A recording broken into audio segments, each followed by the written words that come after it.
Assalamualaikum warahmatullahi wabarakatuh. Kami dari kelompok 4 yang beranggotakan saya, Muhammad Amanda Siddiq. Saya Sinta Aulia. Saya Dede Sapira. Saya Sri Anggreni. Saya Fahri Ali. Kami akan membahas tentang kualitas laporan keuangan pemerintah daerah Kabupaten Bantaeng. Perkenalkan, saya Sri Anggreni. Di sini saya akan memaparkan tentang 7 dimensi untuk mengukur nilai rasio. Yang pertama itu solvabilitas keuangan jangka pendek. Untuk mengukur kemampuan memenuhi kewajiban jangka pendek, nilai rasio diperoleh berdasarkan pembagian antara total aset lancar dan kewajiban lancar. Nilai rasio A yaitu 0,2954671142. Nilai rasio B 0,7249380697. Nilai rasio C 0,6721837366. Untuk menghitung fleksibilitas anggaran, ada 4 rasio yang harus dihitung.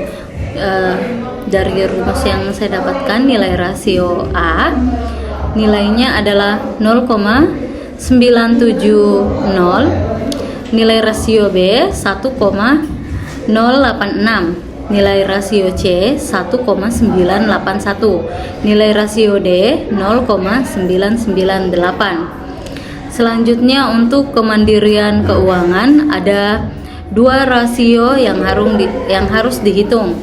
Yang pertama nilai rasio A 0,192, nilai rasio B 0,192. Selanjutnya fleksibilitas keuangan ada 4 rasio yang harus dihitung. Nilai rasio A 0, nilai rasio B 3,510, nilai rasio C 0, nilai rasio D 7,086. Selanjutnya untuk menentukan nilai solvabilitas layanan ada 5 rasio yang harus dihitung.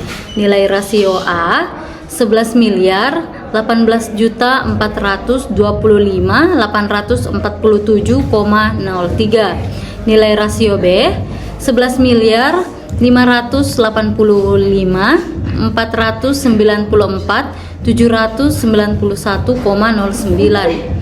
Nilai rasio C 10.603.889.111,40. Nilai rasio D 4.288.247,66,66. Nilai rasio E 655.385.37,13. Untuk menghitung solvabilitas operasional ada 4 rasio yang harus dihitung. Nilai rasio A 0,837.71406, nilai rasio B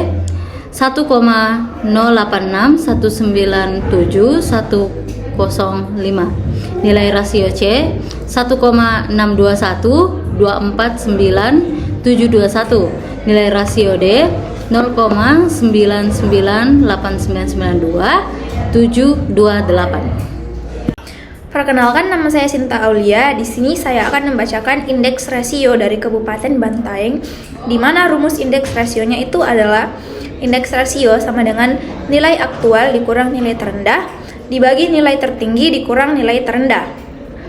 Untuk solvabilitas jangka pendek, rasio A nilainya itu adalah 0,034977, sementara rasio B nilainya adalah 0,017504, sementara rasio C nilainya itu adalah 0.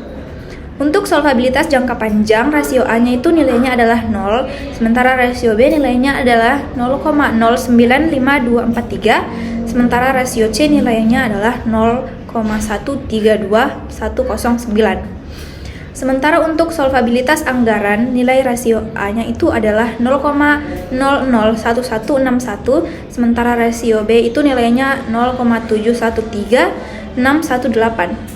sementara rasio C nilainya adalah 0,597637. Untuk nilai kemandirian keuangan, nilai dari rasio A-nya itu adalah 0,000735, sementara rasio B-nya itu adalah 0,000891. Selanjutnya di bagian fleksibilitas keuangan, nilai rasio A-nya itu adalah 0, rasio B-nya 1, rasio C-nya 0, sementara rasio D-nya itu 0,059283.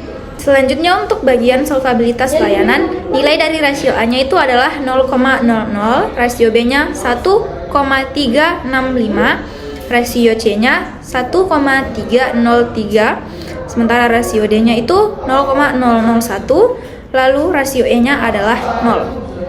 Lalu di bagian solvabilitas operasional, nilai rasio A-nya adalah 0,43133, rasio B-nya 0,292079, rasio C-nya adalah 0,00, sementara rasio D-nya adalah 0,363322. Perkenalkan, nama saya Nadia F. Syafira, ingin menghitung indeks dimensi. Yang pertama itu ada rasio keuangan solvabilitas jangka pendek.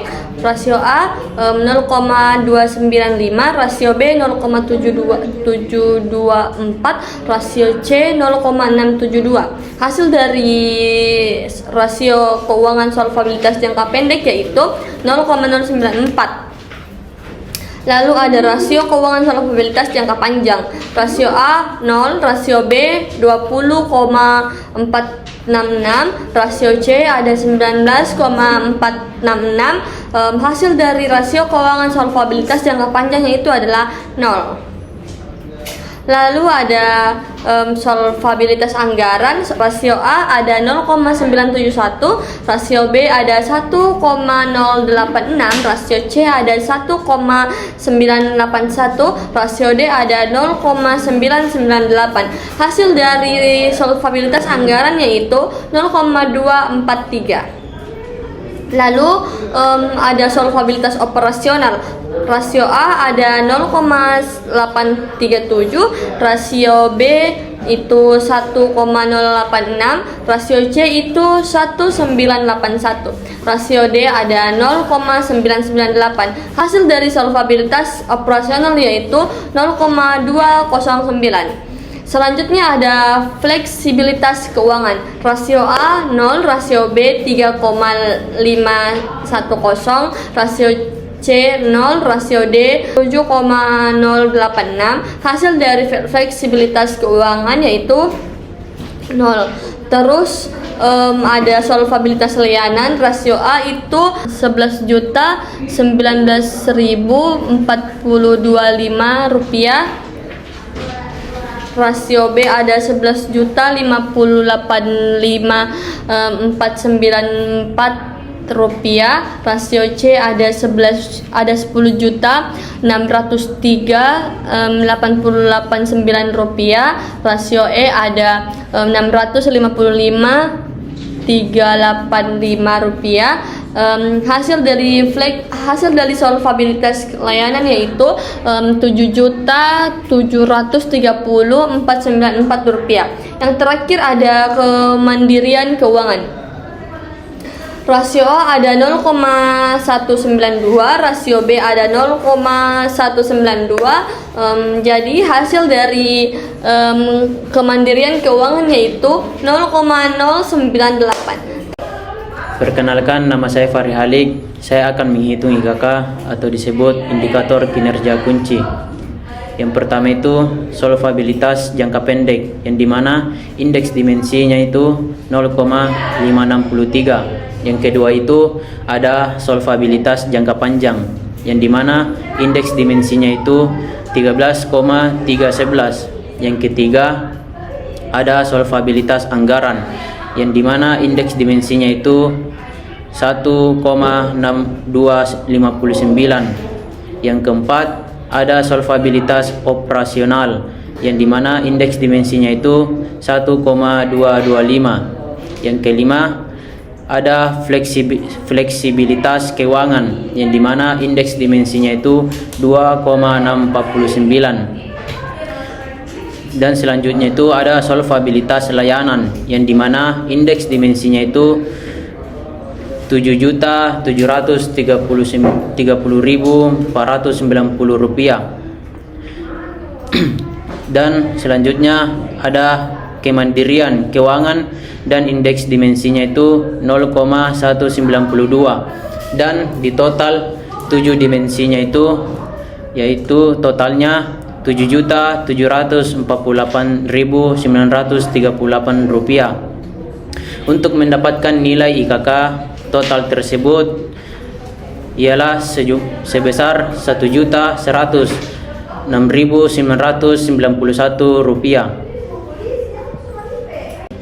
Saya Muhammad Ramanda Siddiq. Di sini saya akan memaparkan kesimpulan dalam bentuk pemeringkatan.